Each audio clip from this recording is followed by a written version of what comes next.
Chords, chords, chords, chords. Don't you love chords? I love chords. A chord is created when any harmonic set of pitches sound at the same time. Aren't they lovely?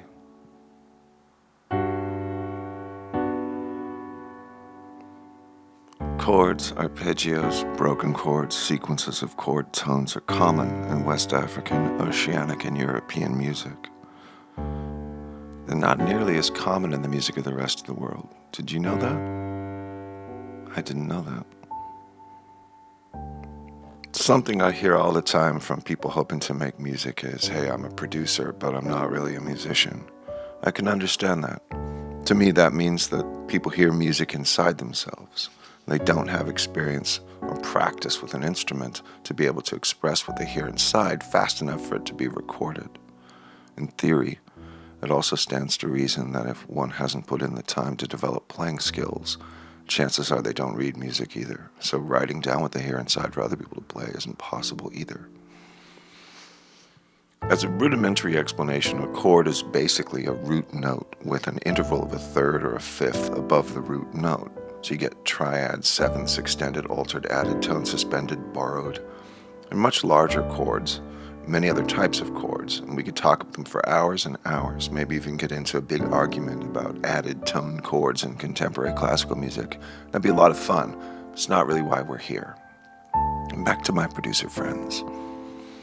The word chord is derived from the short form of accord, which means agreement.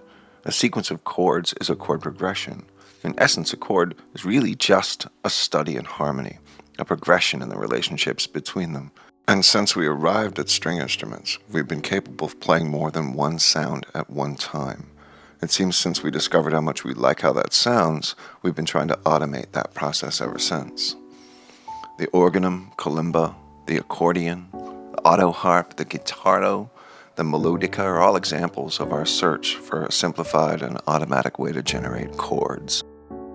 So clearly there have been people who can hear or feel music that lack the know-how, experience, or dexterity to play them the way they can see them in their minds for hundreds of years. You're not alone. During the blues and folk revival of the mid-20th century, the auto harp came into fashion. You've probably seen Brian Jones or Joni Mitchell strumming away on what looked like a zither in the late 60s. The Suzuki omnichord appeared in the 80s, was embraced by Bowie, the Eurythmics, Eno, Duran Duran, even Tiny Tim.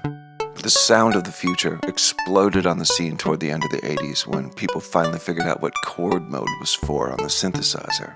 Polysynths had been capable of chord mode since the 70s, but in the 80s, keyboards began boasting a mode where the musician could play a chord once, record it into memory, and then play it back with a single key and transpose it all across the keyboard. Like magic, this opened up a world of harmonic relationships to musicians without chops on the keyboard. This was inspiring and super fun, but it didn't always sound good. It gave rise to arguments about what is real music and what isn't. It's a silly argument, really, and what the naysayers were really talking about was musicianship and adherence to the rules of music theory. Because the sound of traffic is technically music, and rules were made to be broken. But with the introduction of the computer as a centerpiece in a studio, there's been a trend of decreasing ability to play, novelty inventions to facilitate playing, and an increased focus on software or virtual techniques for making use of the computer in order to generate chords. From the beautiful sheet music produced by Finale to the little MIDI blobs adjusted with a trackpad and Cubase, rather than playing chords and getting even passably decent at playing, we seem to have devoted the last 10, 20 years to either sampling other people who already know how to play or hunting and pecking around on the piano roll of Ableton to make these harmonic relationships in music. But where's the fun in that? Let me introduce you to the Chord Bot. The Chord Bot is a successful Kickstarter campaign started by Isla Instruments, the people that circuit bent the HR-16, burned ROMs for it, and turned that little drum machine into a monster.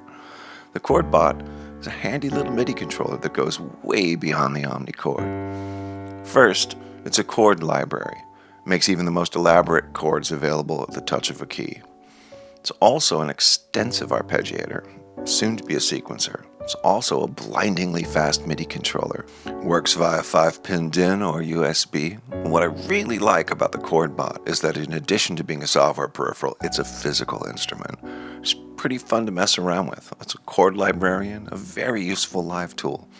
Imagine a physical controller which allows you to explore chords, harmonies, and musical relationships off-screen and out of the box. A device which can be connected to anything, and you have the Isla Instruments Chord Bot. What a nice way to get free. My introduction to Eurorack Modular is actually born out of a desire to make chords. A few years ago, I was putting my spaceship together and fell completely in love with the Doepfer Dark Energy. Trouble is, it's a mono synth. I was looking for ways to get chords out of it. I found an article by someone who'd assembled a couple of VCOs, a filter, a VCA, and had patched them together with the Dark Energy and made chords. I was so thrilled that I ordered a mini case, a couple of A100 modules, and that gave birth to an obsession. But that's a whole other story. This isn't a piece about Eurorack. It's a piece about chords. I believe that the best keyboard in the whole wide world is the one that's right in front of you. Stop saying that you can't play and start playing. Experiment, explore, get a chord chart, learn. Don't be afraid to suck at it. No one was amazing at anything the first time they tried it.